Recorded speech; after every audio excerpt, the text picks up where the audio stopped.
アンニョン、パックンです。僕、スレッズという SNS やっています。そうすると、日本に住む韓国人の話が流れてくるんですよ。偶然、日本に住む理由の投稿を見つけました。この方は日本生活が7年目で、内容を見てみたら、本当にそうだわ、と共感したので共有します。計7個あります。これを見たら、なぜ韓国人が日本で住んでるのか、理解できるかもしれません。まず一つ目はですね、競争が少なく努力に対する成果が出やすいというふうに書いていました。その方の例としましては、日本の大企業のトイック基準は通常700点程度と書いていらっしゃいますね。これはどういうところかというと、韓国の場合は常に競争が求められています。いい大学に入るためにも、いい企業に入るためにも、努力が必要なんですね。そうすると、競争で勝つためにスペック、つまり点数っていうところを上げていかないといけません。TOEIC っていう英語の能力をテストする試験がありますが、韓国で就活する場合は、990点満点で800点以上いないと困る。900点ぐらいは欲しいレベルですね。でも、日本の場合は700点程度でも良い。100点ぐらいあったらすごいねと言われるんですね。これなぜそうかっていうところで言うと、日本の場合はもちろん競争もいいことですが、競争しなくても良いっていう価値観が僕にはあるというふうに感じました。例えば、芸術の道に進んでも良いだったりとか、職人の道に進んでも良いだったりとか、もしくは勉強はほどほどにして、自分が好きなことをもうちょっとやりなさいみたいな価値観があったりとか、っていうのがあると思うんですね。そうすると、当然のこと、この勉強に対する絶対的な時間量っていうのも減ってくると思います。ただ、韓国の場合ですと、それがなかなか難しい場面も多々存在しています。それによって違いが出てくるんじゃないですかね。あと、先は英語の話を例にしましたが、韓国の最近の就活ですと、ボランティア行ったとか、海外で短期留学しただったりとか、就職する前に長期インターンをもう3つやったみたいな人が、もうコロコロいますので、常に韓国は競争して、もう勝とうみたいな、戦闘力がもう高くなっているような状態ですね。これはいいかどうかっていう話ではなくて、そうなっていることが多いっていうことだけです。なので、そのような状態から日本に来ると、その戦闘力をベースにどんどん走り続ければ、割とリターンは得やすいっていうところがあります。二つ目、その方が書いたのはですね、大企業、外資系企業が多く、チャンスが多いと書いてあります。例として、大企業の数は韓国の約4倍、現在は人材不足で企業が人を積極的に採用中。と、その方が書いていました。これも解説してみますとですね、この大企業の数が4倍違うって話は、おそらく売上が1000億以上の企業だったのかな。その数が日本より韓国が少ないらしいですね。日本が4倍多いというふうに聞いていますが、これは人口のことを考えても多い数字となっております。あと、外資系企業、有名な企業で言うと、マッキンゼーだったりとか、ゴールドマンサックスだったりとか、そういった会社あると思います。これは絶対的な企業の数も多いですし、働いている人の数も多いんですよね。例えば、コンサルティング会社で有名なマッキンゼっていう外資系の会社ですと、日本の中だと800人近くいるというふうに僕は認識していますが、韓国ですと200人以下かなのレベルなんですよ。なので、どんどん門を叩けばチャンスが返ってくるっていうところは、日本では傾向としてよくあるのかなというふうに思います。あと、単純にその入社できるかどうかからの別の話として、この種類も多いっていうのがありますね。例えば韓国の大企業といったら、サムスンとかヒュンダイとか、エネルギー、自動車、携帯、半導体みたいな系列が多いですが、日本で大企業って言ったら、必ずそうじゃなくても、エンタメ、例えばソニーのエンタメだったりとか、あとはデベロッパー、三菱地所みたいな街を作るような会社だったりとか、そういった幅も日本の方が広いと僕は思っています。なので自分がやりたい仕事を見つける確率っていうのが、日本にはチャンスとして多々あるんじゃないかっていうのが、この2つの話になったのかなというふうに思います。そして3つ目の話が、年収などお金の話をあんまりしないため、比較によるストレスが少ないと書いてあります。例として、日本で生活すると、韓国がいかに比較文化が強いか実感できるっていう話がありました。これも解説しますと、韓国は先ほども言いましたが、競争で成り立っている社会かもしれないと思っています。ですし、その競争っていうのが、必ず頭のどっかにはあると思うんですよね。なので、この競争ってなると、自分と他の人を比べて、より良いパフォーマンスを出す、良い結果を出すっていうのが前提となってきます。ただ日本は競争もいいが、じゃない方もいいよねっていう価値観が韓国に比べると傾向的には強いと思うんですよね。なので、いわゆる年収マウントとか、職業マウントとか、この車マウントとか、自慢したりとか、この見えてくる、数、ボリュームとしては小さいと思うんですよね。適当な話で言うと、インスタみたいな SNS 開いた時に、俺タワマン住んでるぜみたいな投稿を見かける確率を傾向的に見たら、韓国が少ないんじゃないか。持っていただければと思いますね。僕も実際に日本に来て、人と比較するっていうのは減ってきたと思います。これは僕の環境的なせいなのか、これが日本だからなのかっていうまでは分かってないんですが、確かに僕は日本に来る前もそうでしたが、日本に来て強まりました。つまり自分は自分で生きていて、他の人がもうお金をもう1億円稼いでても、もう先のマッキンゼーとかに入っても、羨ましいとは思うんですけれども、別にそれでストレス受けるぐらいまでではないんですね。別に僕は僕なりで国際野球やってれば楽しいので、そういった考え方は変わったかもしれないですね。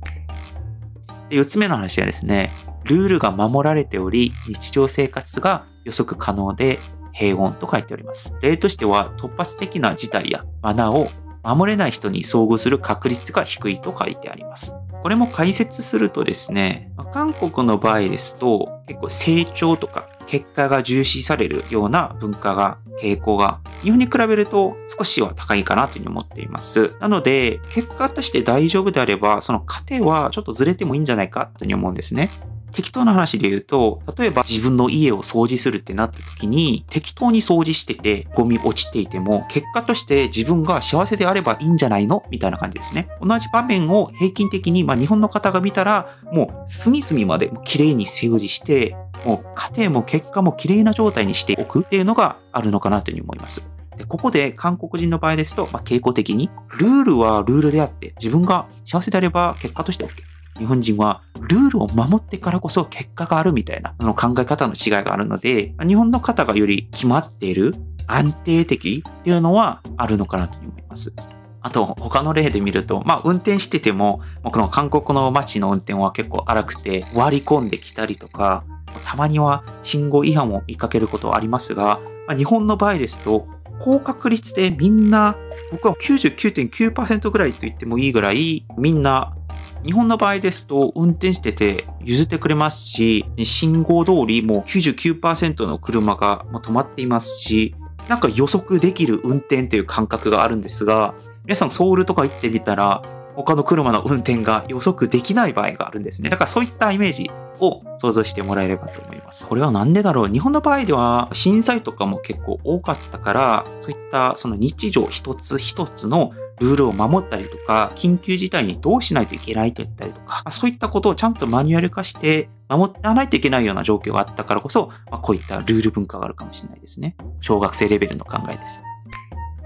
5番目はですね、飲み会はほとんどなくあっても各自のペースで参加可能。例として自分の会社では年に2回ほどで、乾杯は最初の一度飲み。強制的な一気飲みはなし。これを詳細に説明しますと、これも傾向的にありますね。韓国の飲み会の文化ですと、みんな楽しく飲んで、みんな極限まで盛り上がって、この世の終わりぐらい楽しもうぜっていうのが傾向的にはあります。なので、僕も実際に韓国に帰省したら友達と飲んでて、フィルム切れるぐらいまで飲むんですけれども、日本の場合は違うんですね。日本の場合だとみんな自分のテンポで自分が気持ちよくなるぐらいまで飲んでおいてね、みたいな。その後責任取らないので、各自責任なので、ちゃんと自分のペースで自分が飲んでね、みたいなイメージですよね。これは本当に好みの話だとは思うんですけれども、僕は個人的に韓国の飲み会の方が楽しいなと思ってる人なんですが、日本は日本なりでいいですよね。飲み会の次の日の朝から動けるという安心感は日本にはあります。韓国ですと、ガチの飲み会は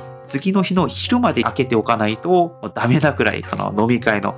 テンポがあるんですが、日本は安心感ありますね。なので僕も最初日本に来た時にこれはショックでしたね。僕は飲み会でお酒飲んで、それで気持ちよくなって仲良くなろうぜみたいなイメージだったんですが、この大学に入ってみんなと飲み会していたら、誰も飲まない、ちょこちょこ飲んでるみたいなイメージがありました。もちろんそれはいいんですけども。っていうのは飲み会5番目の話ですね。で、6番目の話はですね、年収の10倍まで 1% 未満の金利で住宅ローンが組める。ただし、永住権を取得するか、日本人と結婚する必要があると書いてありますね。これも詳細に説明しますと、韓国は家が投資の手段という風になっていて、みんなお金を貯めて家を買おうねっていう雰囲気があります。そうすると住宅ローンをもらう人も多いですよね。なぜなら家が1億円とか2億円とかする家もしょっちゅうあるので、ローンをよく組みます。そうすると、1% とか 0% でお金を貸してあげる必要がなくて、3% とか 4% とかで、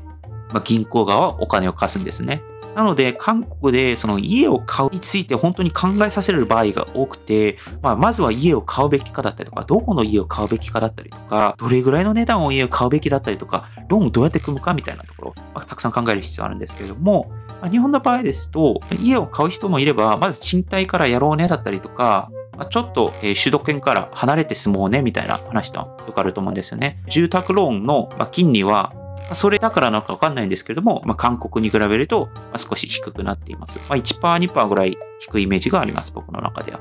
なので、本当に日本で長く住みたい韓国の方々は、その家を買うということをよく考えていると思うんで、その時に日本でお金を借りれる、かつ低金利で借りれるっていうのは、良いことですね。ただ、この方も書いていますが、その永住権を取得するか、日本人と結婚する必要はあります。というのも、銀行側も誰にもお金配っているわけではいかないので、ちゃんと身分が取れた人っていうところをお金を貸していますね。7番目の話で言うと、恋愛、結婚に対するプレッシャーやストレスが少ない。人によるが比較的相手への尊重や配慮がある傾向。これは本当に人によって違うとは思いますが、詳細に説明しますと、恋愛、結婚というか、一付き合いとして、日本は相手に迷惑かけない、相手に配慮するっていう価値観があると思います。なので、そうすると当然その日頃の会話だったりとか、LINE のやり取りだったりとか、言葉の使い方とか、そういったところに配慮がよく出ると思いますね。結婚するときに条件を見ないといけない場面っていうのも、韓国ではあったりしていて、例えばソウルで結婚するなら、家は買えるかどうかだったりとか、親の財産状況だったりとか、もちろんその人を隅々まで知る必要ないと思うんですけれども、大体はお互い知っておく必要があります。じゃないとソウルには住めないですし、この未来安定した家が作れるかどうかっていうのも怪しくなってくるんですよね。なので生存のためにそういったことも頭に入れておかないといけないっていう現実は、ソウルには全部の人ではないんですけれども、あります。ただ日本の場合ですと、この結婚に対して賃貸から始めてもいいよだったりとか、恋愛の延長線に結婚があって、結婚したからとしてもお金たくさん出せとか使えとか、結婚式やれとか、高いもうリンク買えみたいな、こういった考え方、価値観は割と韓国に比べると少ないのかなというふうに思っております。なので、人のことを考えるだったりとか、そういったその結婚に対する価値観だったりとかっていうのが、差が出てきますよね。ですが、これも人によって違うので、韓国人の恋愛が合うっていう人もいれば、日本との恋愛が合う人もいるっていうところで、この方は日本の方との恋愛が合うんじゃないかなっていうふうに書いてあると思います。ちなみに僕も、韓国の方と付き合ったことはないんですけれど、今の彼女さんに出会えて感謝しておりますね。もちろんその日本人だからが理由で、付き合ってるわけではないんですけれども、そうだっていうことです。はい。以上、僕は共感しながら見てた、日本から離れられない7個の理由でした。